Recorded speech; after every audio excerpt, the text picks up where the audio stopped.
Assalamualaikum warahmatullahi wabarakatuh. Perkenalkan, nama saya Putri Hamzah dari kelas 11B Farmasi SMK Negeri 8 Batam. Di sini saya akan menjelaskan tentang sikap dan perilaku sportatif wirausaha. Prestatif sendiri merupakan seorang wirausaha yang selalu berambisi ingin maju. Kriteria-kriteria pengusaha sukses yang memiliki sikap prestatif sebagai berikut: memiliki komitmen yang tinggi, mau bertanggung jawab, minat kewirausahaannya itu dari dalam dirinya sendiri tanpa ikut-ikut teman. Terus ada peluang untuk mencapai obsesi. Selanjutnya toleransi. Jadi kita sama membuka usaha itu kan dari nol, jadi kita tuh harus bertoleransi. Selanjutnya yakin pada diri sendiri. Mamanya kita dibilang sama kawan, kamu yakin ya bakalan sukses dengan usaha kayak gitu, nanti rugi loh, gini itu. Tapi kita yakin aja pada diri kita sendiri kalau kita itu bisa. Seterusnya kreatif dan fleksibel. Untuk memajukan usaha kita harus kreatif dan fleksibel. Selanjutnya ingin memperoleh untung baliknya segera. Jadi kita harus memiliki inovasi dan kreativitas yang tinggi untuk mengembalikan umpan balik modal kita. Jadi kita mempunyai umpan baliknya itu segera, kayak untungnya itu ke kita lebih cepat. Selanjutnya penuh energi lebih baik, berorientasi ke masa depan. Gak apa-apa deh kita jualannya itu murah tapi umpan baliknya lumayan, daripada kita ngambil untungnya banyak tapi nanti di masa depan kita gak laku lagi jualan kita. Selanjutnya mau belajar dari kegagalan.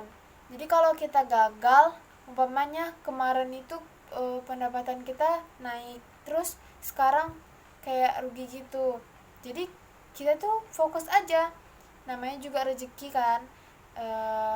Jadi kita itu harus berani belajar dari kegagalan itu. Selanjutnya kemampuan pemimpin. Jadi seseorang wirausaha itu harus memiliki kemampuan seorang pemimpin. Dan ada beberapa karakteristik prestatif seseorang wirausaha diterapkan sebagai berikut. Tekad kuat untuk usaha. Jadi nggak ada tuh mental kayak ibarat katanya lagi ngetren jualan itu enggak. Terus ada mawas diri dan bertekad bulat. Jadi kalau punya tekad bulat ya tau lah kan, kalau tekad bulat berarti kita tuh udah matang kali, udah siap kali buat ngelanjutinnya. Terus berpikir ada kemungkinan gagal. Dari jauh-jauh atau dari awal kita mau mulai bisnis itu pasti kita udah mikirin harganya berapa, untungnya berapa, dan mungkin ada kegagalan. Nah, kegagalan ini kita jadiin untuk pembelajaran. Jadi pas gagal jangan langsung down. Pokoknya itu kita cari deh jalan evakuasinya buat ngatasin nanti kalau kita ngalamin kegagalan. Selanjutnya maju mengambil resiko untuk mandiri. Jadi kita itu harus mandiri. Walaupun kita ngambil resiko, kalau kita nggak berani ngambil resiko itu kayak gak tantangannya gitu kan. Terus selanjutnya yang kelima, berpikir positif dan berkreatif. Jadi buat memajukan perusahaan kita itu atau bisnis kita itu kita harus positif, gak boleh mikirin atau kita tuh gak boleh ngecari kesalahan pengusaha yang lain. Jadi kita tuh harus berpikiran positif, terus berkreatif. Tujuannya yang pertama, menunjukkan perhatian atas keharmonisan dalam organisasi perusahaan. Jadi seorang pemimpinnya harus memperhatikan juga karyawannya gimana. Terus pengertian dan kebutuhan. Jadi selain kita memperhatikan apa-apa aja yang perlu buat kue-kue, atau umpamanya kita mau bikin kue atau bikin usaha apa, jadi kita harus perhatiin bahan-bahannya segala macamnya dan kebutuhan. Selanjutnya komunikasi timbal balik. Jadi dalam suatu usaha itu kita dibutuhkan komunikasi antara pemimpin dengan karyawan agar memajukan usaha kita. Selanjutnya, mendelegasi keusahaan dan tanggung jawab.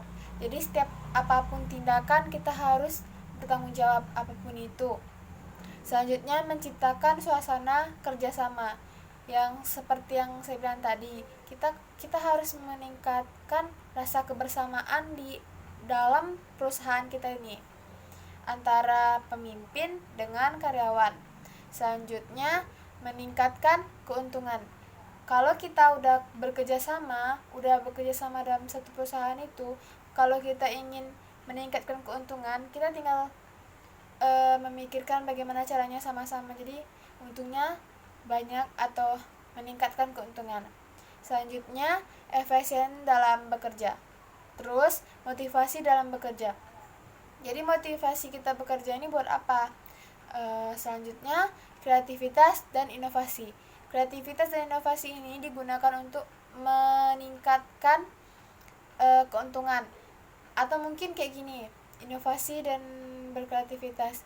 Umpamanya toko kita udah lumayan sepi. Jadi kalau kita punya inovasi dan kreativitas yang tinggi, apapun bisa jadi uang dan bisa bikin usaha kita lebih maju lagi. Selanjutnya, ide-ide yang lebih produktif. Terus, kemampuan dan kekuatan pengelolaan. Terus, dorongan kemampuan dalam kebutuhan itu. Ciri-ciri karakteristik prestatif. Yang pertama, percaya diri, berorientasi pada hasil, berani mengambil resiko, berjiwa kepemimpinan, orisinalitas, dan yang terakhir berorientasi untuk masa depan. Manfaat kerja prestatif. Yang pertama, kelancaran proses produksi, distribusi, dan konsumsi. Dari proses pembuatan, penyaluran, dan sampai kepada konsumen. Selanjutnya, tanggapan. Lalu, efektif dan efisien. Terus, lebih kreatif, inovasi, dan fleksibel. Lebih kreatifnya lebih tinggi, inovasinya lebih tinggi, lebih beda dari yang lain. Terus prestasi kerja maksimal. Jadi kita itu kerjanya maksimal. Selanjutnya, kerja keras memecahkan masalah. Jadi kalau ada masalah itu kita langsung bisa untuk mengatasinya. Terus teliti dan bertanggung jawab. Kalau kita bikin usaha pasti ada kecelakaan sedikit lah, mungkin sampai konsumennya kurang memuaskan, jadi kita harus tanggung jawab. Contohnya mengembalikan uangnya kembali atau menggantinya dengan yang baru. Selanjutnya, mendorong untuk keberhasilan. Terus produktifikasi. Dan selanjutnya, keunggulan motivasi dalam usaha. Dan yang terakhir, komitmen yang tinggi. Itu semua merupakan manfaat dari kerja prestatif. Dan yang terakhir, jenis dan perilaku kerja spartatif. Yang pertama itu kerja ikhlas. Jadi kerja kita itu ikhlas dari hati. Jadi kita tuh niatnya itu dari hati, bukan karena orang lain, bukan karena terpaksa. Dan selanjutnya, kerja mawas terhadap emosi. Jadi kita tuh harus sabar, harus punya tanggung jawab. Pokoknya sabar dalam hadapinya atau apapun itu. Selanjutnya, kerja cerdas. Jadi kita itu harus memiliki inovasi dan kreativitas yang tinggi. Itu yang bikin kita beda dari yang lain. Dan itu juga yang bikin kita, intinya kalau wirausaha itu punya kreativitas dan inovasi yang tinggi. Dari satu tepung terigu aja bisa ngasih duit kalau mereka memiliki kreativitas dan inovasi yang tinggi. Nah, selanjutnya, kerja cerdas. Kerja keras. Selanjutnya itu kerja keras. Kerja keras ini kita harus semaksimal mungkin untuk bekerja, untuk mencapai keuntungan yang lebih, untuk mendapatkan umpan baliknya segera. Dan yang terakhir itu kerja tuntas. Jadi kita itu kerjanya itu harus tuntas. Kerja tuntas, seperti saya mengerjakan tugas ini. Terima kasih.